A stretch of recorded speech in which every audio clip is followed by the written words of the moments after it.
The Golden State Warriors and the Houston Rockets are about to face off in the NBA playoffs, and I think we can all agree that this is a battle between true playoff experience and young athletic hunger. Steph Curry going against a team that he has dominated for years. Curry with Tucker right with him. Curry launches a three, puts it in again! To mention a coach that has just recently given Steph a little extra motivation.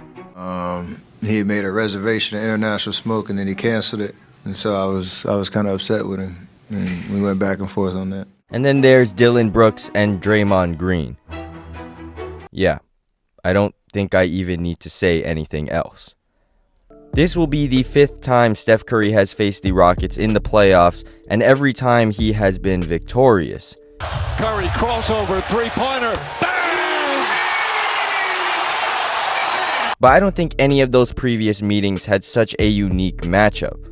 The Houston teams of the past were very respectable teams, but the constant motion offense of the Warriors was still able to pick apart the weaknesses on defense.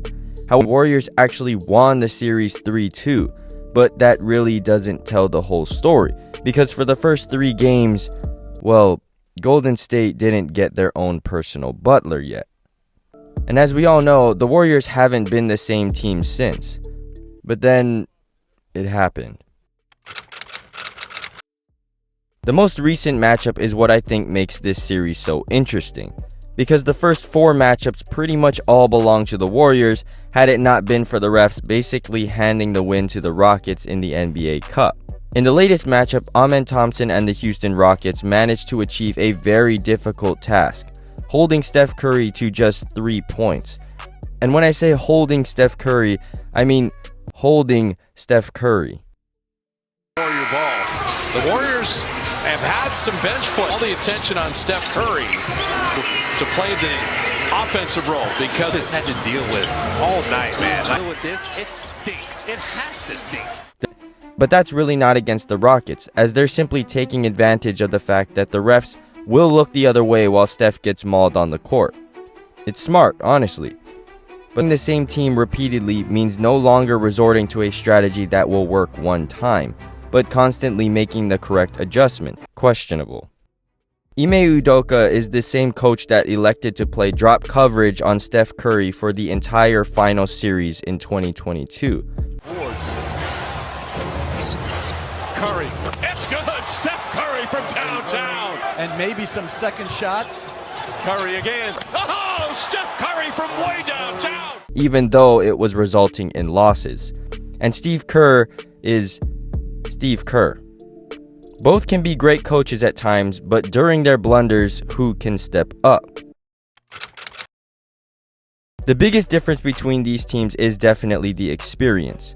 We're talking about a team that has been in the playoffs many times with players that have very high IQ. And in many close matchups, IQ can be all it takes to gain the upper hand. Because while the coaches can game plan and scheme, they can only do so much. It's up to the players to constantly adjust and find the openings. And in my opinion, Golden State has the 3 highest IQ players on their team. Of course, I'm talking about Steph Curry, Jimmy Butler, and Draymond Green.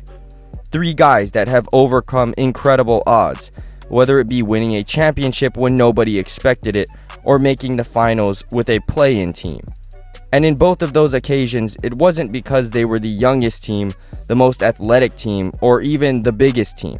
They just had smart and talented players as the head of the snake. Warriors aren't a normal team either. For about the last third of the season, they have been playing the best basketball we've seen from them in the last couple years. Ever since they acquired Jimmy Butler, Golden State has been a completely different team. Their free throw stats have jumped significantly, their defense has jumped significantly, and their offense gained much needed improvement. Nearly every aspect of basketball got better. The official seeding may be marked with the number 7, but that's not really what this team is. Had the Warriors started the season with Jimmy Butler, I think we'd be somehow getting a matchup between a number 2 and 3 seed in the first round. But all of that goes out the window because there is one uncontrollable factor left. I think it's very obvious that Houston definitely has the overall size advantage over the Warriors. I mean, pretty much everyone has the size advantage over them anyways.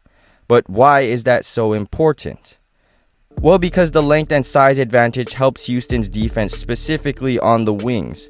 And from what we've seen in the last matchup between these two teams, the refs allowed Houston to use their physical advantages to grab and hold Steph Curry for the entire game without any fouls being called.